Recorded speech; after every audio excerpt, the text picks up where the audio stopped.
You still wear that? It's practically garbage, just like everything else you've ever given me." Marcus said it into the microphone, and the DJ's speakers carried every syllable to 220 guests. Then came the kind of silence that isn't peace. It's a held breath with nowhere to go. Somewhere behind me, a water glass, already lifted for a toast, stopped in mid-air, condensation sliding down the side in one long bead that no one moved to catch. Near the kitchen doors, a chair leg scraped an inch across the hardwood, and then stopped dead, as if the room itself had ordered it to freeze.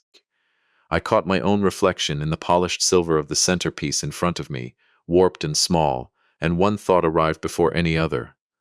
I looked like a toy a child had outgrown, something everyone had loved once, and was now faintly embarrassed to still see sitting on the shelf. My name is Thomas Reed. I am 62 years old. For 40 years I have made my living taking broken machines apart and teaching them to tell the truth again.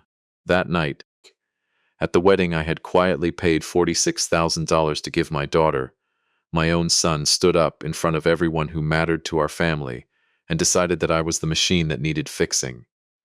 Welcome back to Quiet Reckonings. If this is your first time here, get comfortable, because in families like mine, the quietest man in the room is very rarely the weakest one. Subscribe so you don't miss what happens next. I want to tell you how we got to that ballroom, because the truth is I didn't see it coming, not really, even though looking back I can find every place I should have. I've owned a little horology shop on Chestnut Street in Millbrook Falls, Vermont, since I was 22 years old. The sign out front still reads Rydie & Sons, hand-painted by my father in 1974, the gold leaf gone thin and freckled with age, and I have never once taken it down, even though only one of my 2 children ever wanted anything to do with what's inside. I fix clocks, grandfather clocks with cracked pendulum suspensions, carriage clocks that haven't chimed correctly since the Eisenhower administration, wristwatches whose owners inherited them from people they loved and can't bear to let go quiet. It is slow work. It is unglamorous work. You sit at a bench with a loop screwed into your eye socket for 6 hours, and if you do it right, nobody ever notices because the clock just works again, the way it always should have. I married my wife, Carol, 35 years ago, in the little Methodist church 2 blocks from the shop, and we raised 2 children in the apartment above it before we could afford the house on Larkspur Lane. Marcus came first, then Emma 4 years later. I loved them both the same. I need to say that clearly at the start, because by the end of this story you may wonder whether it was true, and I promise you I have wondered the same thing myself, more than once. In the quiet hours after Carol falls asleep and the house ticks and settles around me the way old houses do, here is what you should know about the money, because it matters, and because I was never a man who kept a ledger to prove anything to anyone. I kept it because that's simply who I am. 5 years ago, when Marcus's small construction outfit collapsed under a client who never paid the final invoice, I wrote him a check for $18,000 with no interest and no due date. And I told him it was a gift, not a loan, because I did not want that number to live between us like a debt he owed his father. 2 years before that, I quietly paid off the last $11,000 on this house so that Carol would never again lie awake in February doing mortgage math in her head. And when Emma called me in March, 28 years old and glowing, and told me she and Nathan had picked a venue that cost more than either of us wanted to say out loud, I told her the same thing I always tell my children when they ask me for help. Don't worry about where it comes from. $46,000, in full, no strings, and I asked for exactly one thing in return, that she be happy on the day and not spend 1 minute of it thinking about the number.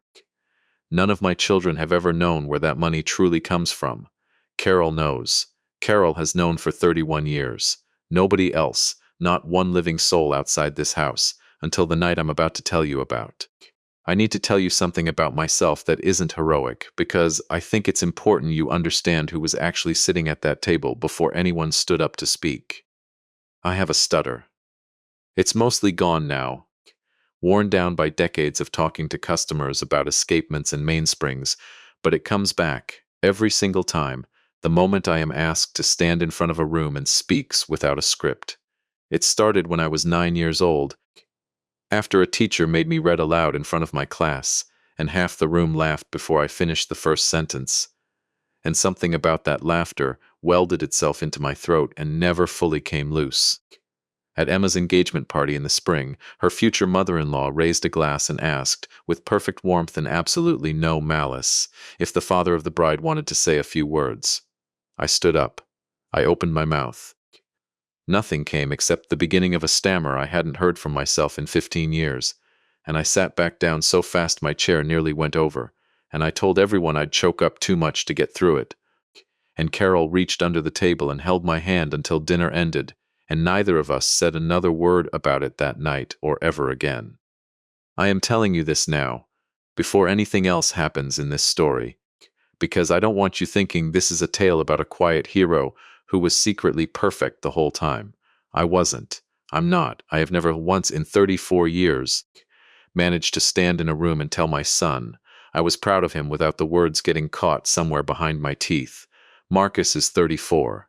He is a good-looking man, sharper featured than me, with his mother's dark eyes and my father's temper, which is a combination that has never once made anything easy for him. He manages job sites for a mid-sized contractor now, has for 3 years, since the $18,000 didn't save the business he built, and he had to fold it and go work for someone else's name on the truck door instead of his own.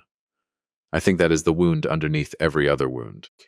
I think a man who once had rid conscription stenciled on his own pickup truck and now drives a company Silverado with somebody else's logo on the door carries something around all day that never fully sets down, and I don't think I understood, not fully, how heavy that was, until it was much too late to say so out loud in any way that would have reached him.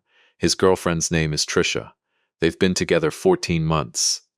She is 31, works in property marketing 2 towns over, dresses like she's already living in the life she's narrating to other people, and from the very first dinner, I had a feeling about her that I never once said out loud to Carol, because it felt unfair to judge a woman on instinct alone, and because Marcus lit up around her in a way I hadn't seen from him in years, and I wanted badly for that light to mean something good. Carol had the same feeling.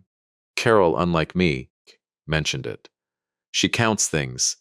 Carol said to me one night in bed, after Trisha had spent an entire dinner asking pointed, friendly-sounding questions about the shop's revenue, about the house, about whether Emma's venue was the good one out by the river. She's curious, I said.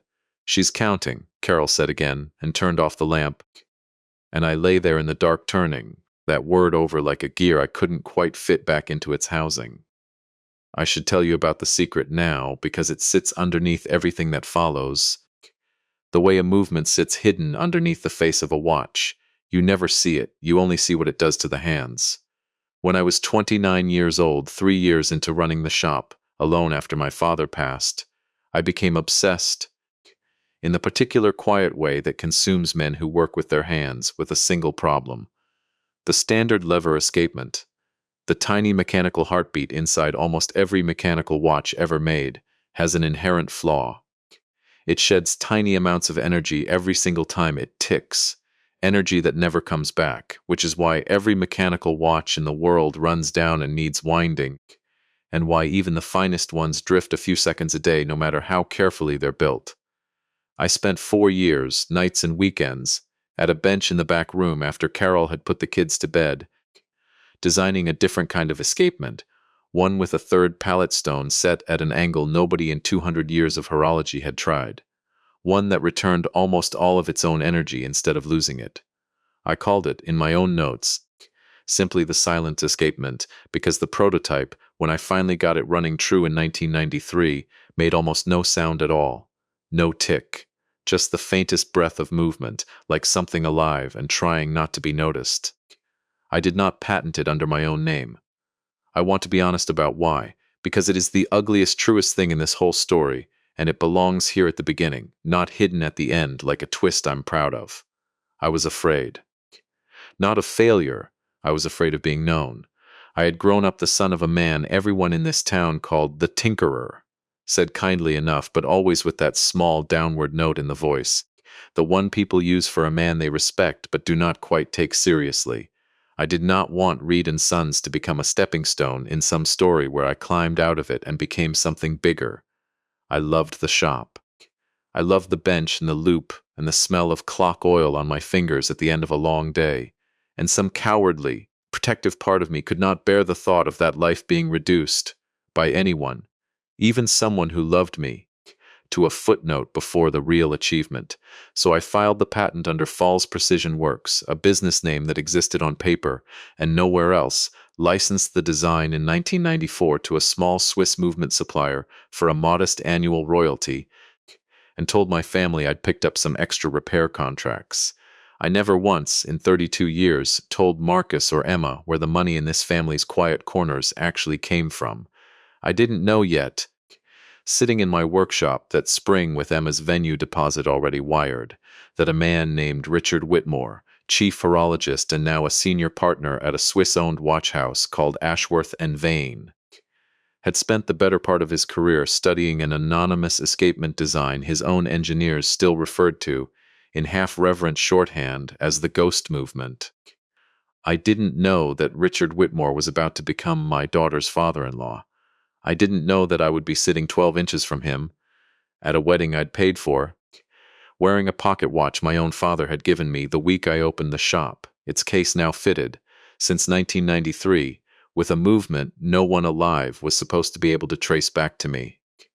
3 small things happened in the months before the wedding, and I want to lay them out here plainly, because at the time none of them meant anything to me, and only later did I understand I'd been handed 3 quiet warnings I was too busy to read correctly. The first was small enough to nearly not mention.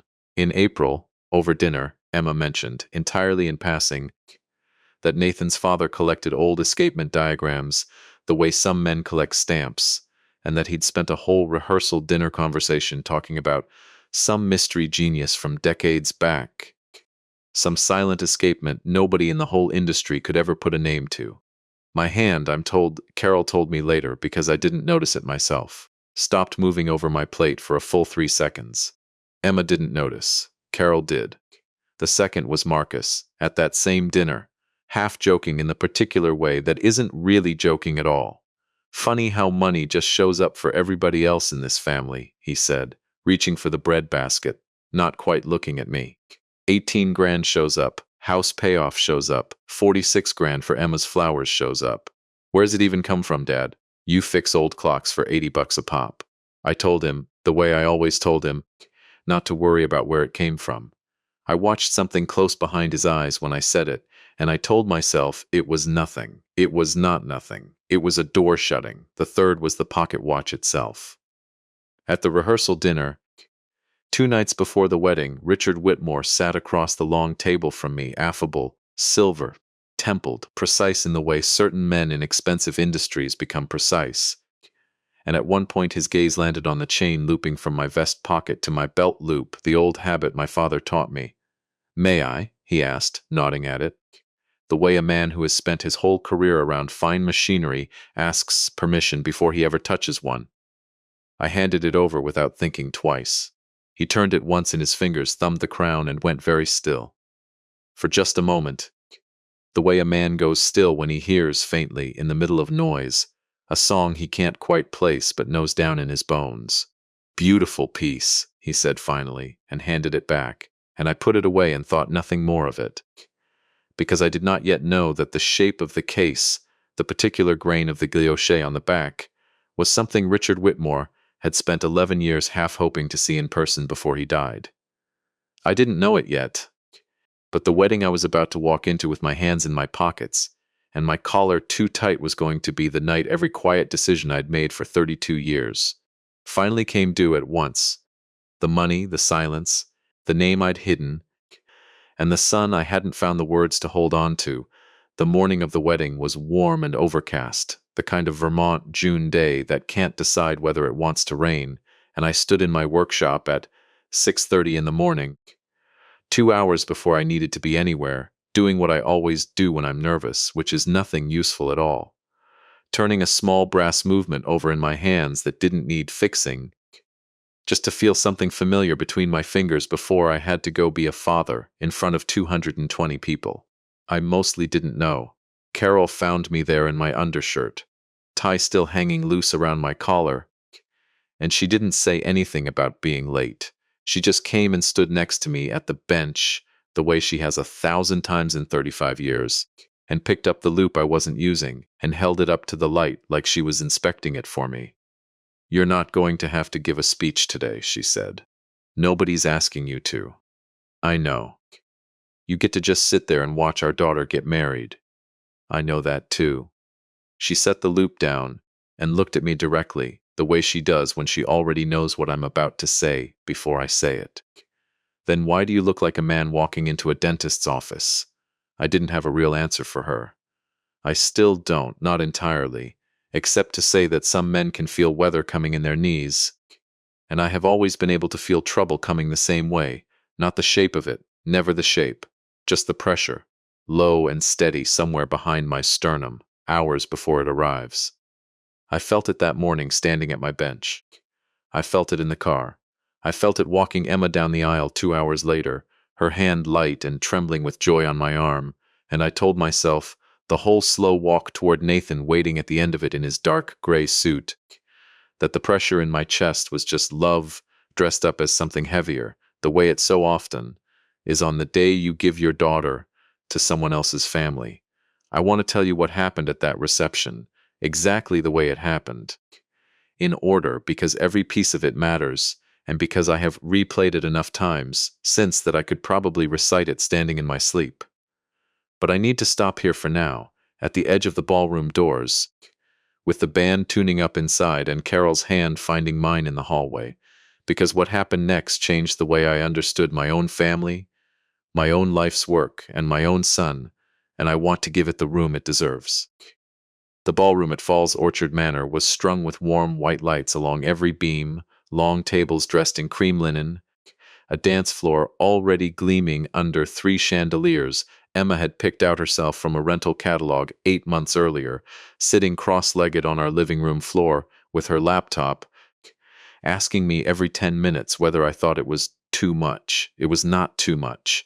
It was exactly enough. And I remember standing just inside the doors for a moment before we were seated, looking at all of it, thinking that $46,000 had never once in my life felt like a number until I saw what it had bought my daughter. And even then it didn't feel like a number so much as a promise kept. We were seated at table 2, near the front, close enough to the head table that I could watch Emma's face through most of dinner, which is exactly where I wanted to be.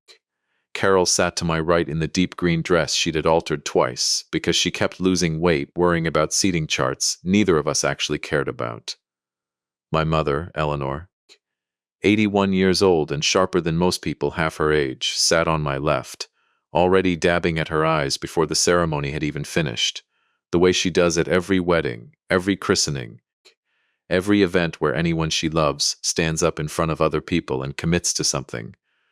Richard Whitmore sat one table over, close enough that I could hear fragments of his conversation drift past during the salad course.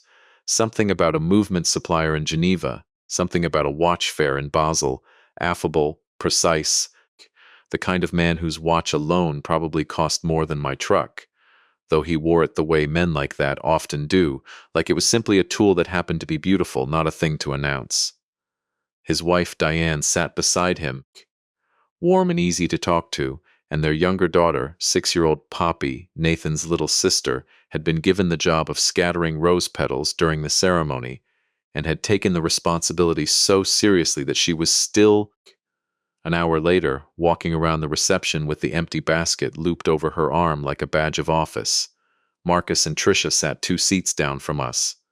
I noticed, though I didn't think much of it at the time, that Marcus had barely touched his dinner, and that Tricia had leaned in close to him twice during the salad course, murmuring something low that made his jaw tighten each time, the muscle at the hinge working the way it does when a man is holding something back with both hands. Dinner was served at 7. Prime rib or the trout? And I had the prime rib, and my mother had both, because Eleanor Reed has never in her life let a serving option go to waste. The toasts began around 8, after the plates were cleared and the DJ dimmed the chandeliers by half. Nathan's best man went first. A college roommate, warm, A little nervous, 3 inside jokes that landed for maybe a dozen people, and one closing line about Nathan finally growing up that landed for everyone. Fine. Normal. The kind of toast you forget by the time you're eating cake.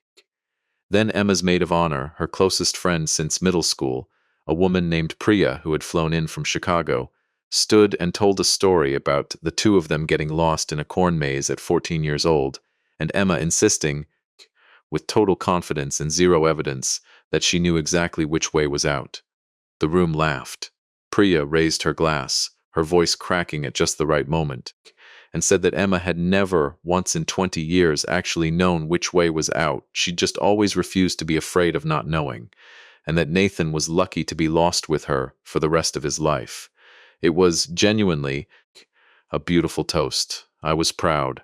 I was, for about 90 more seconds, simply a father at his daughter's wedding, feeling exactly what a father is supposed to feel. Then the DJ handed the microphone to Marcus. I want to be honest and tell you that in that moment I felt nothing but warmth. My son, standing up at his sister's wedding, about to say something kind about her. That's all I expected. Because that's the shape every toast before his had taken, and because some part of me, the part that still remembers a 6-year-old boy building block towers on this exact kind of hardwood floor, simply could not imagine any other shape for what was coming. He started fine. He thanked Emma and Nathan for having him, made a joke about Emma always being the responsible one growing up, which got a real laugh, and for a moment I let my shoulders come down from around my ears. I want to talk about family too, he said, echoing, almost word for word, a line I would later learn he and Tricia had rehearsed together 3 separate times that week, though I didn't know that yet, sitting at table 2 with my hands folded on the tablecloth, because ours is a complicated one. Emma got the ambition. She got out. She built her own thing. She found somebody who matches her. He smiled at Nathan's family's table, warm, easy. Then his eyes came to me, and something in them changed, some door swinging open that I don't think even he fully expected to walk through until he was already standing in it. And then there's my dad. A small laugh moved through the room, expecting the setup, the same setup every toast before his had used. I smiled. I actually smiled, because I still believed, right up until the very last second, that this was the runway before the turn, the self-deprecating wind-up before the real tribute landed.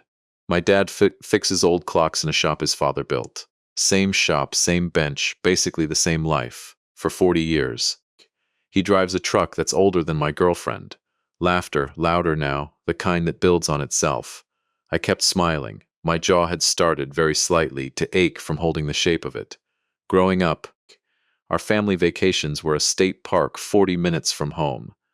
Big nights out were the diner on Route 7 where they still bring you a basket of crackers before you even order.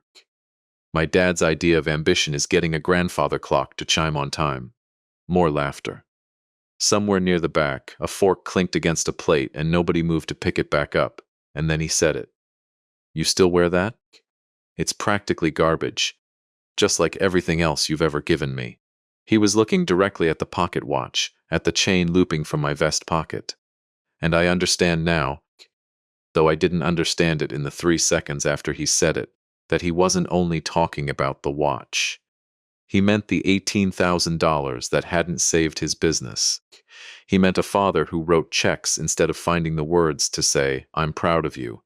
He meant every silent, well-intentioned, badly explained thing I had ever handed him instead of the one thing he actually needed, which was for me to stand up in a room and say his name like it mattered as much as his sister's. I understand that now. I did not understand it then. Then, I only understood the silence. The water glass frozen mid-lift at a nearby table, the chair leg scraping to a stop near the kitchen doors, my own warped reflection in the centerpiece looking back at me like something a child had outgrown and set on a high shelf, out of the way, out of use.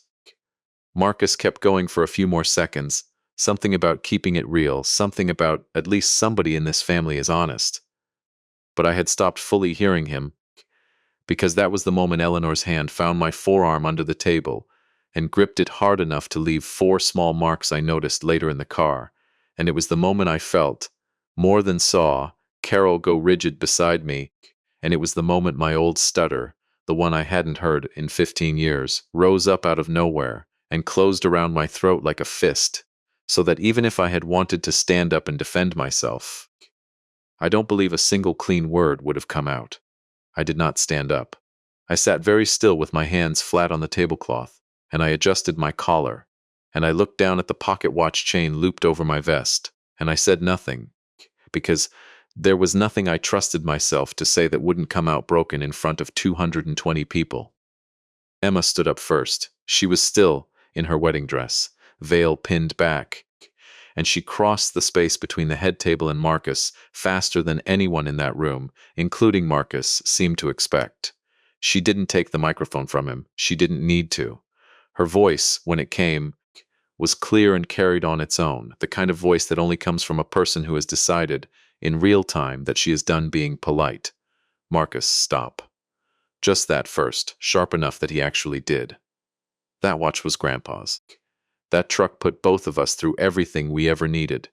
And that man, she pointed at me, and I remember the exact tremor in her hand, grief and fury braided together, paid for every single thing in this room tonight, including the flowers you're standing under right now, and you decided the best use of your 5 minutes was to humiliate him in front of everyone he loves. Emma, no. She cut him off clean. Grandpa built that shop with his own 2 hands after the war, and Dad's kept it alive for 40 years without one single person ever having to help him. And you just called all of that a joke in front of Nathan's entire family. Her voice cracked, finally, on the word joke, and Nathan was already moving, already at her side with his hand at the small of her back, not to quiet her, just to stand there, present, so she wouldn't have to stand alone. Marcus's face had gone a color I'd never seen on him before, somewhere between fury and the beginning of understanding what he'd just done. And it was in that exact silence, with Emma still breathing hard in her wedding dress, and the DJ frozen with his hand hovering uselessly over a fader he had no idea how to use, that Richard Whitmore set down his wine glass, leaned toward his wife and said something low that made her eyes go wide, and pushed back his chair. He crossed to the front of the room the way certain men move when they've decided something needs doing and have stopped weighing whether it's their place to do it. The DJ handed him the microphone without being asked twice. "I apologize for the interruption," Richard said, and something in his voice, not loud, not performed, simply certain, brought the whole room down into a different, deeper kind of quiet than the one Marcus had left behind. "My name is Richard Whitmore. I'm the groom's father, and until about 4 minutes ago I thought I was only here tonight to watch my son get married." A small, uncertain ripple of laughter quickly swallowed. "I work in watchmaking. Chief horologist for the last 9 years at a house called Ashworth and Vane. And before that, I spent the better part of 2 decades studying movements most people in this room have never thought about once in their lives. The tiny mechanism inside a watch that makes it tick, called an escapement." He paused, and I felt every hair on my arms rise, the low pressure behind my sternum I'd been carrying all morning finally arriving, all at once, like weather breaking. 11 years ago, my engineers got their hands on a movement that didn't behave the way movements are supposed to behave. It barely made any sound at all. It held its accuracy in a way that, frankly, embarrassed some very expensive Swiss engineering. We spent 2 years trying to reverse engineer it before we finally gave up trying to improve on it and just built our finest complications on top of it instead. In our workshop, we still call it, half-jokingly, the ghost movement, because nobody in 11 years ever managed to find out who built it. He looked directly at me. 220 faces turned with him. 10 minutes ago, at the rehearsal dinner 2 nights back, I held a pocket watch that belongs to the man sitting at table 2. And I want to be honest with all of you. I recognized the casework immediately, and I told myself I was imagining things, because the idea that the man who built the ghost movement, the design my entire engineering department has spent a career chasing, was quietly sitting at his own daughter's wedding wearing it on a chain, seemed frankly too strange to say out loud at a rehearsal dinner. He held up a hand toward me, not quite a request, more an invitation. "Mr. Reed, would you be willing to let me show this room what's actually inside that watch?" I sat there for a long moment, I could feel Carol's hand close around mine under the table, and I could feel Eleanor's grip still on my forearm, and I could feel, more than anything, 32 years of a secret I'd kept out of fear finally standing in the doorway of a room full of people, waiting to see whether I'd let it in. I have thought about that pause many times since. I want to tell you it was courage that made me finally nod. I don't think it was. I think it was simpler than that. I think I was tired of watching my son believe a story about me that wasn't true. Tired of a lifetime spent protecting a secret that had never once protected anyone but my own fear of being seen. I stood up. My legs were not entirely steady. I unclipped the chain from my vest, walked the pocket watch to the front of the room myself, rather than passing it hand to hand. Because some things I have learned, a man needs to carry the last few feet himself. Richard opened the case with the careful, practiced hands of a man who has opened 10,000 of them, angled it toward the chandelier light, and turned it slightly, so the small brass plate inside caught the glow. Etched there, in letters so fine most people would need the loop I keep in my vest pocket even to find them, were two initials and a year, TR 1993. Thomas Reed, Richard said quietly, mostly to himself, and then louder to the room. This man built, by hand, in a back room on Chestnut Street, the single most elegant piece of mechanical engineering my industry has produced in the last 30 years. He never patented it under his own name. He never told a single person in the trade who he was. He simply built it, licensed it quietly enough that even the people using his design didn't know his face, and then Richard's voice caught, just slightly. On the next words, he went back to fixing pocket watches for $80 a repair, because that was the life he actually wanted. He looked past me, toward table where Marcus was sitting frozen, Trisha's hand no longer on his arm, her face gone carefully, strategically blank in the way of someone recalculating in real time. I don't know this family, Richard said, gentler now. I only met Mr. Reed 3 days ago. But I know exactly what it costs to build something that good and let it stay anonymous. That's not a small man's choice. That's the choice of someone with more dignity than most people I've spent my career around ever manage. He set the microphone down on the table nearest him, crossed the remaining distance between us, and put out his hand. I shook it.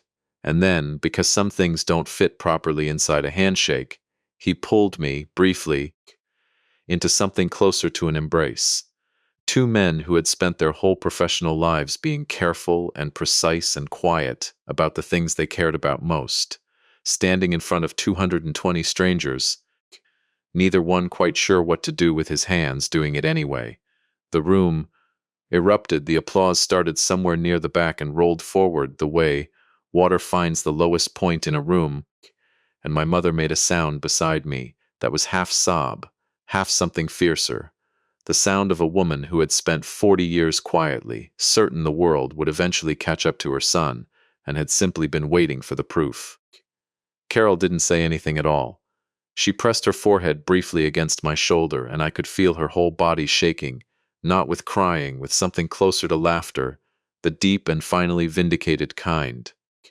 And in the middle of all of it, in the pause after the applause when the DJ was fumbling to figure out whether to cue music or let the moment breathe, 6-year-old Poppy Whitmore, still wearing her empty flower basket, walked straight up to the front of the room, tugged on my sleeve, and looked up at me with the flat, clear-eyed seriousness only a 6-year-old can produce. "Is your watch magic?" she asked, loud enough that half the nearby tables heard it, and went softly, helplessly quiet again in a different way. I crouched down to her level, my knees complaining the whole way, and told her the truest thing I had in me. "No, sweetheart. It's not magic. It's just very, very patient." She considered that with tremendous gravity, nodded once like I'd confirmed something she already suspected, and wandered off toward the cake table, apparently satisfied. I looked up from where I was crouched and found Marcus's eyes across the room. He was not applauding. He was staring at me with an expression I had genuinely never seen on my son's face before. Not anger anymore. Something closer to a man watching the floor of a room he thought he understood fall away beneath him. And beside him, Trisha had gone very still, her phone lighting up silently on the tablecloth in front of her, and I noticed though I didn't understand yet exactly what I was noticing, that she reached for it and turned it face down so quickly it nearly slid off the edge of the table. I didn't know it yet, but that small, fast movement, a phone flipped face down before anyone could read it, was going to matter a great deal more than the pocket watch before this night was finished. I got to my feet slowly, my knees still complaining, and by the time I'd straightened up, the DJ had finally found his footing again and eased into something soft and instrumental, giving the room permission to exhale into scattered conversation instead of holding its collective breath. But nothing about the air in that ballroom had actually returned to normal, and I don't think it would for the rest of the night. Richard stayed close for a few minutes, and I want to tell you honestly that I don't remember most of what we said to each other in that stretch because I was still half a step outside my own body, watching myself shake hands with strangers who suddenly wanted to know my name. A woman I'd never met, mother of one of Nathan's groomsmen, gripped both my hands and told me her late husband had collected watches his whole life and would have wept to hear this story. A man from Ashworth and Vane's American office, there as Richard's guest, pressed a business card into my palm and said, with the particular urgency of someone half drunk on champagne and genuine excitement, that I needed to call him Monday, that there were people in Geneva who had spent a decade wanting to shake the hand attached to the ghost movement. I nodded and thanked each of them, and understood perhaps one word in three, because my whole attention kept sliding back, again and again, to the table where my son was sitting with his jaw tight and his eyes fixed somewhere just past my shoulder, refusing to meet mine directly. Carol found me near the edge of the dance floor, once the crowd around me had thinned. She didn't say anything about the toast, or Richard, or the watch. She just took my hand, laced her fingers through mine the way she has 10,000 times in 35 years, and said, "You did the right thing, letting him show them." I don't know if I did it. I think I just ran out of the strength it takes to keep hiding it.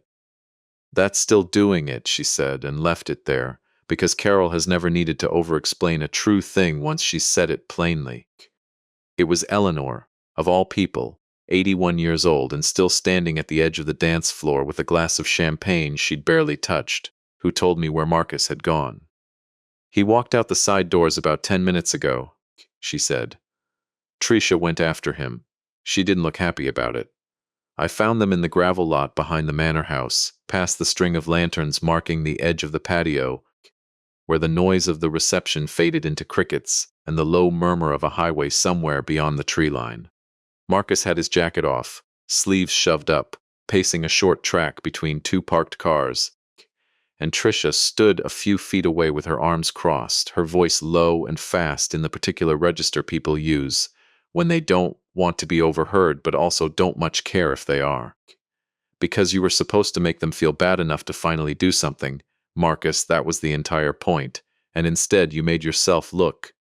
Made myself look what? Marcus said, and there was something raw underneath his voice that I hadn't heard from him since he was a teenager, something close to panic. Made myself look like an asshole in front of 200 people. Yeah. Trish, I noticed. I said embarrass him a little, get him uncomfortable enough that he'd finally offer to help with the house. I did not say humiliate your own. That was the moment Tricia noticed me standing at the edge of the gravel, half lit by the string lights, and she stopped talking mid-sentence, the way people do when they realize a door they thought was closed has been open the whole time. Marcus turned. For a moment, none of the three of us said anything at all, just the crickets, and somewhere behind me, muffled through the manor's stone walls, the bass line of a song starting up for the first dances. Dad. His voice had gone smaller than I'd heard it in years. I didn't help with what house, I said. It wasn't the question I expected to come out of my mouth first, but it was the one sitting closest to the surface. Tricia's arms tightened across her chest, and she looked, for the first time all night, less like a woman managing a room and more like someone caught in a current she'd badly misjudged. Marcus rubbed both hands down his face. We put an offer in on a place near her office. We need $11,000 for the gap between the deposit and what the bank will actually give us, and he stopped. Started it again. Tricia thought if I said something honest tonight, something real in front of everybody, you'd feel bad enough to just offer it, the way you always do when you feel guilty about something. I didn't think it through past that. I didn't think about what it would actually sound like out loud. I didn't think about Emma standing there in her dress having to defend you. His voice cracked on the last word, and he turned away from both of us, toward the dark tree line, his shoulders working. I looked at Trisha. I have spent 40 years reading tiny, precise mechanisms for a living, learning to see the exact moment a gear catches wrong, and I looked at her face in that lantern light and saw, plainly, a woman doing the math on whether this relationship was still worth the effort it was about to require, and deciding, in something under 3 seconds, that it was not. I think, she said, straightening, smoothing the front of her dress with both hands, that this has gotten a lot more dramatic than it needed to be. And she walked back toward the manor without another word to either of us, her heels loud and quick on the gravel, and I understood, watching her go, that whatever twisted architecture had built tonight's toast, she had never once intended to be standing in the wreckage of it when the roof came down. Marcus didn't watch her leave. He stood with his back to me, staring at nothing, and when he finally turned around, his eyes were wet in a way I don't think he wanted me to see, because he swiped at them fast and angry with the back of his wrist, the same gesture he's made since he was 7 years old and didn't want anyone to catch him crying over a scraped knee. You built the ghost movement, he said. Not quite a question. The thing that guy was talking about, that's real. It's real. For 30 years you've been sitting on something the entire watch industry apparently wanted to know about, and you never told any of us. No, why? And there it was. Not the sneering why of the toast, but a smaller, rawer one, a genuine question from a genuinely confused son. Was it because of me? Because you didn't think I'd understand it, or you thought I'd want something from it, or... No, I said, and I made myself say the next part slowly, because my throat was doing the thing it does, tightening around the words before I could get them out clean. It was never about you. It was about me. I was afraid of being seen as more than the tinkerer's son, who never left this town. I built something extraordinary once, and I was so scared of what people would expect from me afterward that I buried it instead of standing behind it. That's not a strength, Marcus. That's the same fear that's kept me from ever standing up in a room and telling you, out loud in front of anyone, that I'm proud of you. I've never been able to do it. Not once. I write checks instead, because checks don't get stuck in my throat the way your name does. He stared at me for a long moment, the string lights throwing soft gold across half his face and leaving the other half in shadow. That's insane, he said finally. But there wasn't any heat left in it. You just stood in front of 200 people and let a stranger reveal the biggest secret of your life, and you can't tell your own son you're proud of him. I know it's insane. I've known it was insane for about 15 years and I still haven't fixed it. I took a breath. I should have told you, a long time ago, that folding reed construction wasn't a failure. Watching you try to build something with your own name on it, the same way I once did, was the proudest I think I've ever been of you. And I let you walk around for 5 years thinking $18,000 was pity, instead of telling you it was the closest thing to admiration I know how to hand a person. Something moved through his face then, fast and unguarded, gone before I could fully name it. I called your watch garbage in front of the entire family, he said quietly, in front of Emma's wedding, in front of everyone. You did. I need you to know I didn't mean the watch. His voice dropped almost to nothing. I don't even know what I meant. I think I meant that I've spent 5 years watching money show up for everybody but feeling invisible, and tonight it just came out sideways.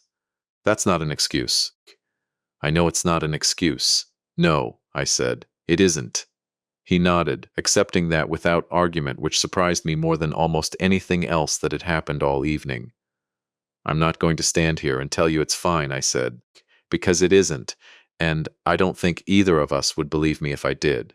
Your sister had to defend me in her own wedding dress tonight, because you decided the fastest way to be heard was to make me small in front of 200 people.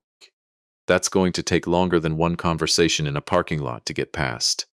But I heard what you just told me, and I'm not walking away from you over it. He nodded again, jaw working, and for a moment neither of us said anything else. The crickets loud in the space between us, the muffled bass line still thudding softly through the manor's stone walls behind him. "Can I ask you something?" he said finally. "Ask. Is it too late to fix the 11,000 thing myself?" We stopped, shook his head. "Forget it. That's exactly the kind of thing that got us here." "Forget," I asked. I looked at my son standing in that gravel lot, 34 years old, tie loosened, eyes red-rimmed, finally, for the first time in longer than I could remember, sounding less like a man performing a grievance and more like the boy who used to fall asleep against my shoulder in the workshop while I finished a repair after dinner.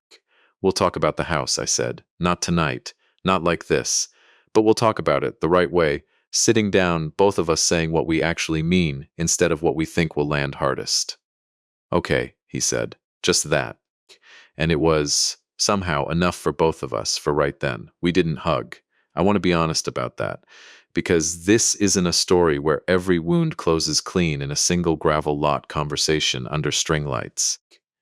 But when we walked back toward the manor doors together, he fell into step beside me the way he used to, as a boy walking home from the shop, close enough that our shoulders nearly touched, and neither one of us moved away from it.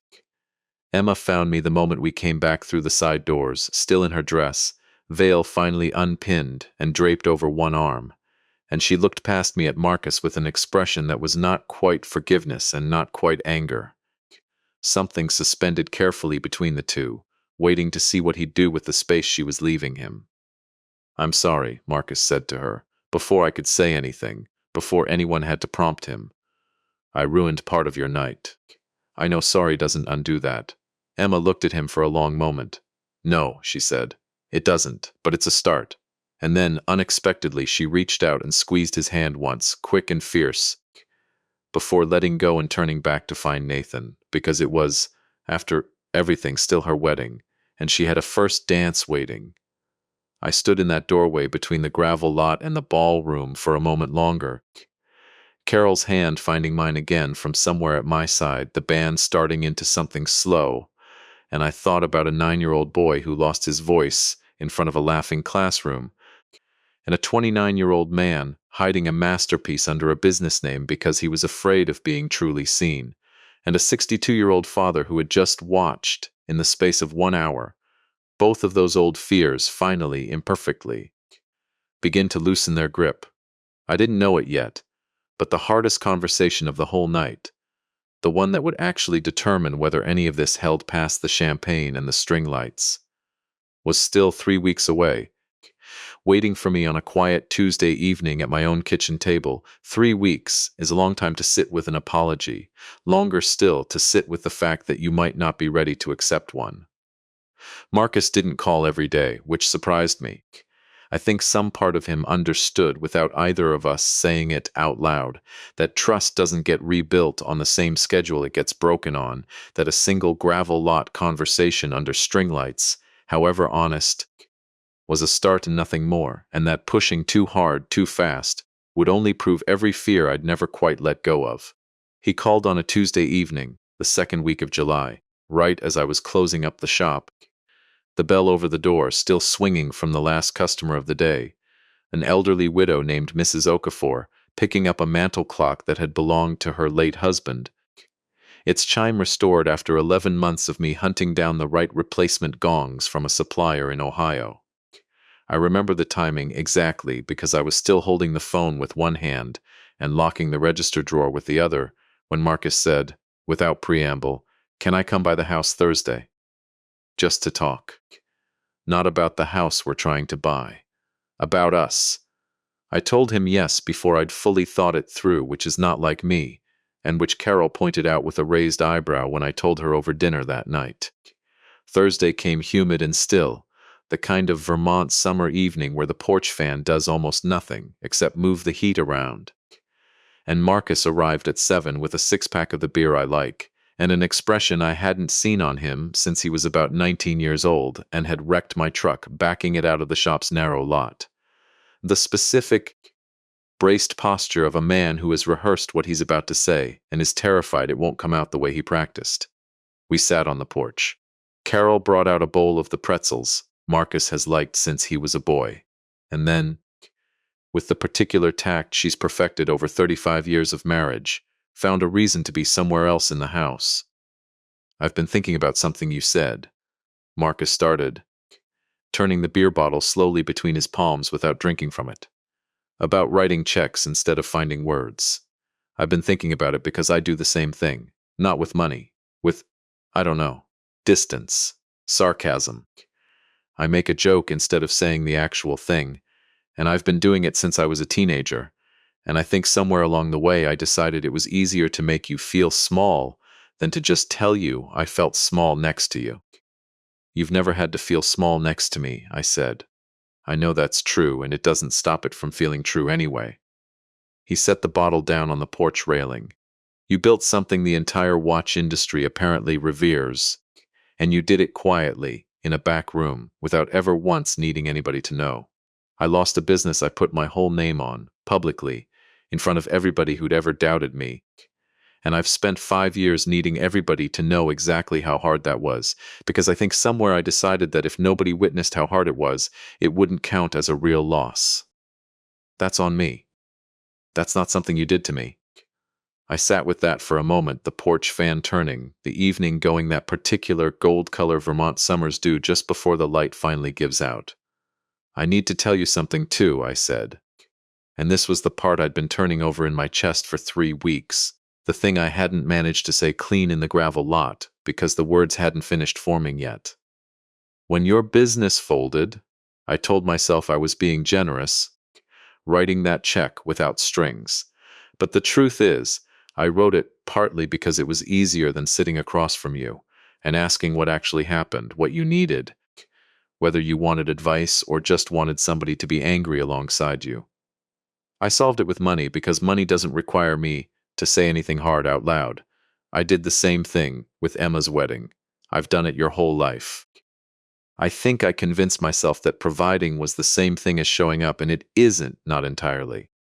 And I'm sorry it took your sister standing up in her wedding dress to defend me before I understood how much that's cost you.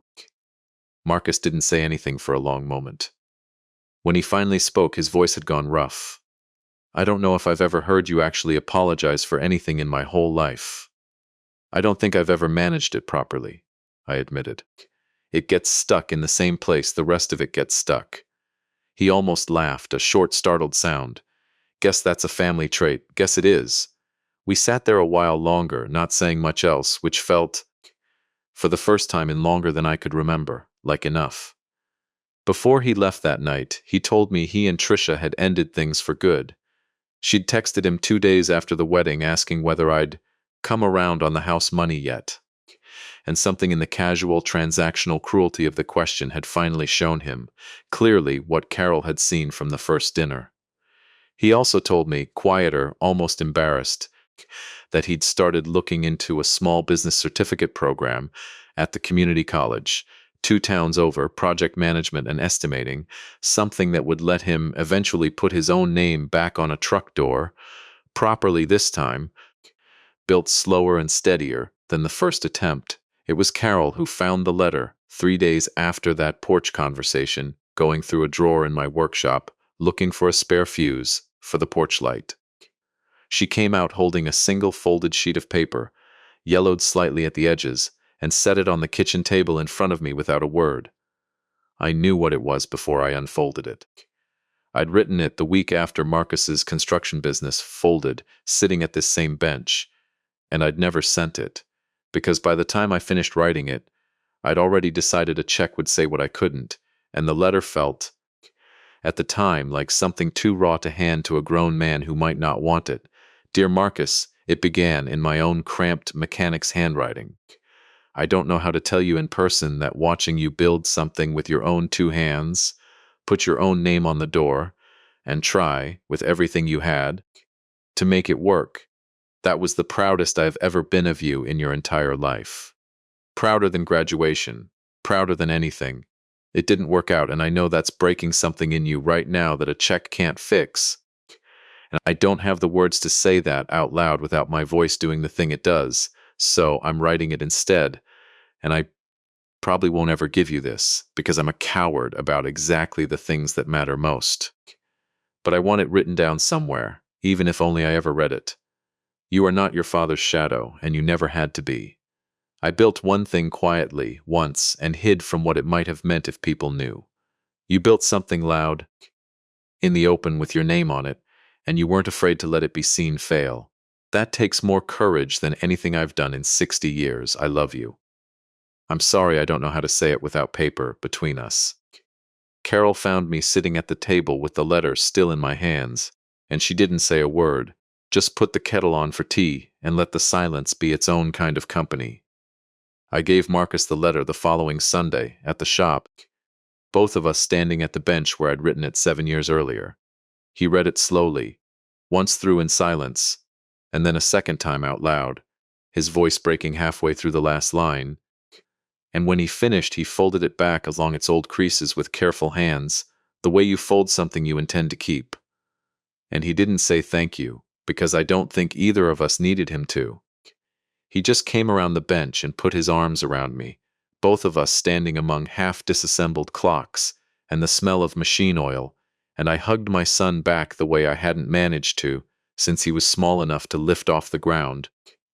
And neither of us let go for a long moment, and neither of us said anything at all, because for once in this family, nothing needed to be written down first. The town found out about the ghost movement within about 10 days, the way small towns find out about everything. A customer at the shop mentioning it to another customer. A local paper reporter calling to ask if the story about the wedding was true.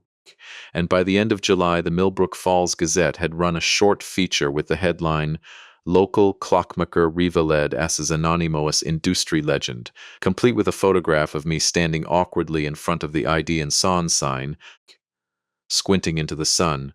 What moved me more than the article, though, was what happened the following Saturday.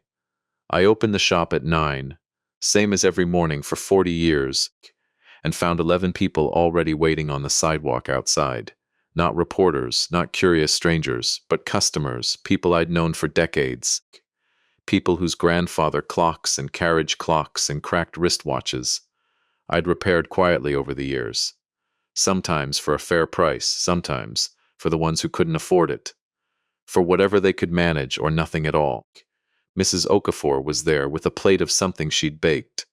A retired schoolteacher named Walt Preston, whose father's pocket watch I'd fixed free of charge the year his wife passed, stood near the back, holding nothing at all, just present. Nobody had organized it, nobody made a speech. They just stood there on the sidewalk in the morning sun, waiting for the shop to open the way it always had, wanting, in their own quiet way, to be counted among the people who'd known all along that the man behind Reed and Sans was worth more than the town's gentle, well-meaning shorthand had ever given him credit for. I didn't know it yet. Standing in my own doorway with Mrs. Okafor's plate of banana bread in my hands, but the biggest moment of recognition still hadn't come. That one was still 3 weeks off, and it wasn't going to happen at the shop at all. 3 weeks became 4, the way summers in Vermont do, long, syrupy days that stretch past dinner without you quite noticing the hour, and I mostly went back to my ordinary life. I fixed clocks. I ate lunch at the counter of the diner on Route 7, the one Marcus had made fun of at the wedding, and found myself smiling at the bread basket in a way I never had before, because some jokes, once they've been forgiven, come back around and lose their sting entirely. Carol and I took Sunday drives with the windows down. Marcus started his estimating course at the community college and called me twice, unprompted, just to talk through a homework problem about material costs, which is a small thing, except it wasn't small at all. Not to a father who had spent 5 years wondering whether his son would ever call him for anything other than an emergency again. The call from Richard Whitmore came on a Thursday afternoon in early August. While I had a 19th century carriage clock in pieces across my bench, its fusee chain laid out in a careful line the way my father taught me 60 years ago, link by link, so nothing would be lost. Thomas, Richard said, and I could hear, even over the phone, that particular careful warmth he has, the voice of a man used to delivering good news slowly so it lands right. I want to ask you something, and I want you to actually think about it before you say no. Because I suspect your first instinct is going to be no. That's a fair guess. Ashworth and Vane hosts an annual gathering in September. Horologists, collectors, a few journalists who actually understand the craft instead of just the marketing. It's not enormous, maybe 150 people, but it's the room in this industry, Thomas.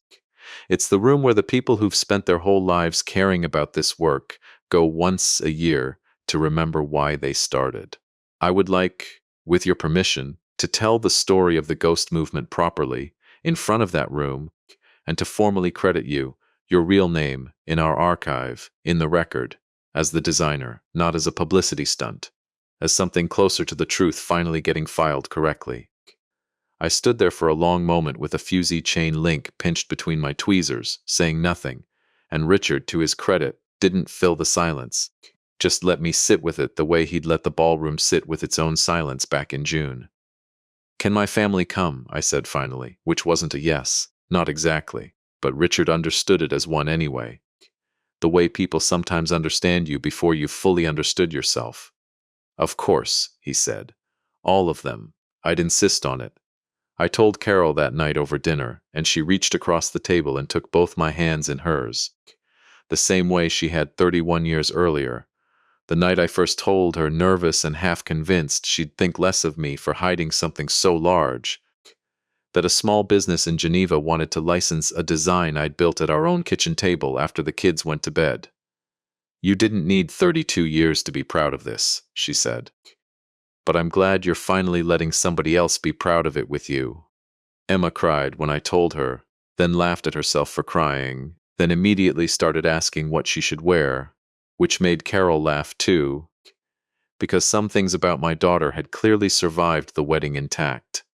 Nathan, when we saw him next, shook my hand and told me quietly that his father hadn't stopped talking about the ghost movement at family dinners since June, and that it was, in his opinion, the best thing that had ever happened to his father's usual dinner table monologues, because at least now there was an actual person attached to the legend. Marcus was quiet when I told him, quieter than I expected, and for a moment I worried the old current of resentment had found some new channel to run through. Then he said, "Can I come?" in a voice that had gone smaller than his 34 years, and I understood that his quiet hadn't been resentment at all. It had been something closer to the ache of a son realizing, all at once, exactly how large his father's hidden life had actually been, and wanting, badly, to be standing in the room when the rest of the world finally saw it, too. I was hoping you would, I told him. I'd like you standing next to me when they say it out loud. The gathering was held the second Saturday of September, in a restored textile mill outside Burlington that Ashworth and Vane had converted into an event space, all exposed brick and enormous factory windows that let the late afternoon light pour gold across the floor. It was smaller and warmer than I'd braced myself for, not a gala so much as a room full of people who genuinely loved the small, patient mechanics of time, clustered around glass cases of antique movements, talking with real animation about escapements and balance wheels, the way other people talk about sports scores. I wore a plain gray suit, no clip-on tie this time, a real one, nodded twice over by Carol's steady hands in the hotel room that morning, because my own hands, for once, weren't steady enough to trust with it. Marcus stood on my left, in a suit I hadn't seen before, one he'd bought himself for the occasion, and Emma and Nathan stood on my right, and Eleanor, 81, and refusing every offer of a chair, stood at the very front, already dabbing at her eyes before a single word had been said. Exactly the way she had at every important moment of my life so far. Richard spoke for perhaps 10 minutes, and I won't try to repeat all of it here, because some of the language was technical enough that I suspect even I only followed about 2/3 of it, despite having built the thing myself. But near the end, he set down his notes, and his voice changed, dropped out of the practiced cadence of a formal address into something plainer and more direct. I've spent 9 years in this role, he said, surrounded by people who are very good at being known for what they build.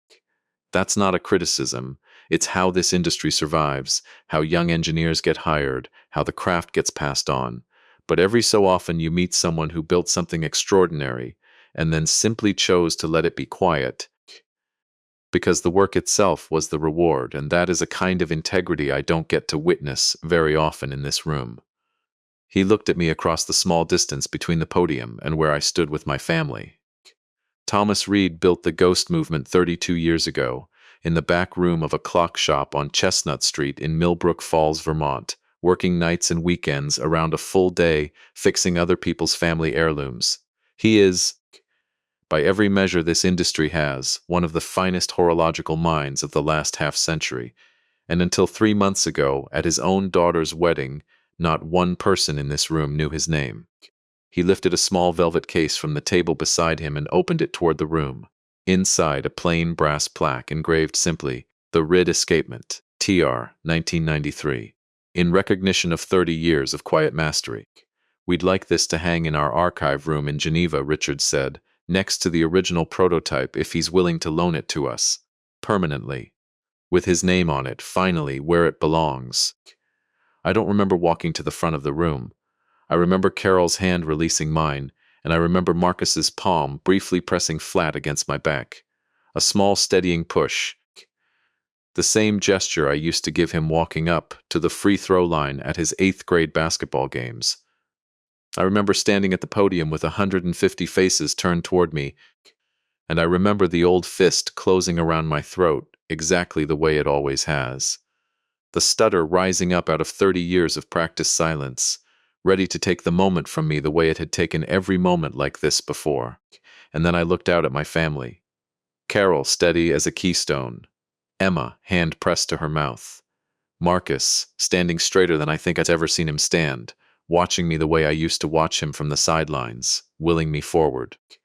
Eleanor, 81 years old, mouthing something at me I couldn't quite hear, though I understood it anyway, because it was the same thing she'd been telling me my whole life, in one form or another. You don't have to be loud to be believed. You just have to finally let people see you. "I've never been good at speeches," I said, and my voice caught, once hard on the second word, and I let it catch, let the room hear exactly what it cost me to stand there, instead of hiding it the way I'd hidden everything else for 32 years. I built this because I loved the problem, not because I wanted anyone to know my name. For a long time, I told myself that not wanting to be known was a kind of humility. I don't think that's entirely true anymore. I think some of it was fear of what people would expect from a man who could do this, fear that if they saw the whole of what I was capable of, the ordinary, quiet life I actually wanted, fixing pocket watches on Chestnut Street, raising 2 children above the shop, would suddenly look small by comparison. It took my own son standing up at his sister's wedding and telling 200 people that everything I'd ever given this family was garbage before I finally understood that hiding my best work hadn't protected my family from disappointment. It had just meant they never got to be proud of me for the right reasons, only the quiet, everyday ones, which are good reasons, but they weren't the whole truth. I looked deliberately at Marcus. I've spent this whole story afraid of being seen as more than a simple man. My son spent 5 years afraid of being seen as less than one. I think between the two of us, we finally figured out that neither fear was ever true. The applause that followed wasn't the roaring, cathartic wave from the wedding reception in June. It was quieter, steadier, the kind of applause that belongs to a room full of patient people who understand, better than most, that the finest mechanisms are the ones that took the longest to get exactly right. Afterward, standing near one of the tall factory windows with a glass of sparkling cider I hadn't quite finished, Marcus came and stood beside me, both of us looking out at the mill yard going gold in the last of the light. "I keep thinking about the toast," he said, without preamble, the way he does now when something's been sitting in him too long to hold back. I don't think I'll ever stop being a little ashamed of it, and I don't think I want to stop, actually. I think the shame is doing something useful. What's it doing? Reminding me not to reach for the easy, cruel thing the next time I feel small next to somebody I love. He turned the cider glass slowly in his hand, an unconscious echo of every gesture I've made with a tiny gear or a watch case my whole life, and I wondered, not for the first time, how much of a father ends up living on in a son's hands, whether either of them ever notices it happening. "You forgave me faster than I deserved." I don't think I forgave you fast, I said. I think it just looked fast from where you were standing. It started in a gravel parking lot and it's still going.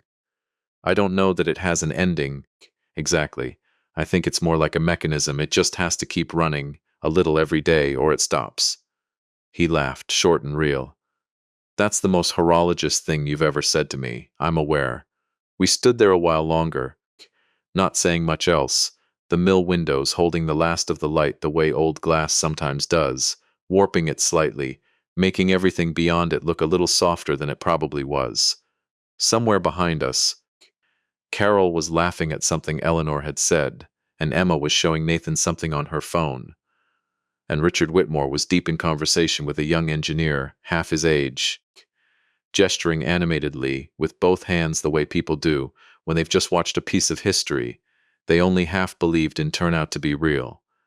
I thought, standing at that window, about the reflection I'd caught in the centerpiece back in June, warped and small, a toy a child had outgrown, set up on a shelf and forgotten. I thought about how wrong that reflection had been, not because the shame in it wasn't real, but because it had only shown me the version of myself I'd spent 32 years hiding behind, quiet, dismissed, easy to overlook. It hadn't shown the rest of it.